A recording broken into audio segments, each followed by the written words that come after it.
People often ask me, well, isn't there a positive thought? So I say, well, tell me a positive thought. You know, positive thinking. Would anyone like to have a go at it? A creative thought. Would you like to tell me a creative thought? There's no such thing as a creative thought.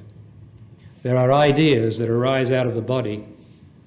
They arise and they go straight to the intellect from me, and then you have an idea, and that can be created.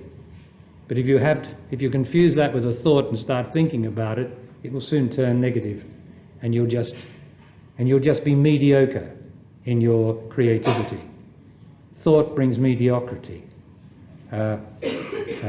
Being in touch with the body inside, with me inside, brings originality, and the genius that we often hear comes through man and woman. They are not thinkers.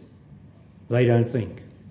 They have access to me. There's a line that goes to me where the ideas come to the intellect, and that's where genius and originality come from. Straight. They're not thinkers.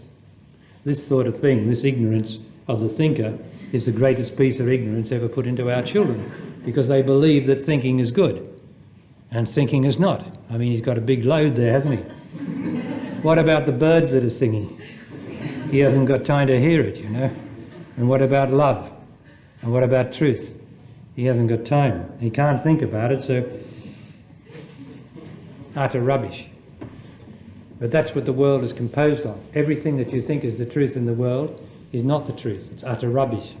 There's no truth in man's world. Anything that man says is the truth is not the truth, because his mind is an inventor of non-truth, ignorance. Now, the only truth is what you know to be the truth in your own experience.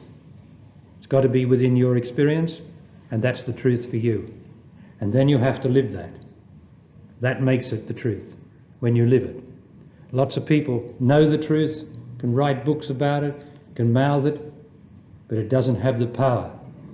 When you live the truth, a new thing comes into your voice, a new thing comes into your presence, and you command attention just by being, because you are living the truth that you know is true for you in your experience. And what is true for you in your experience is not necessarily true for the person next to you in their experience.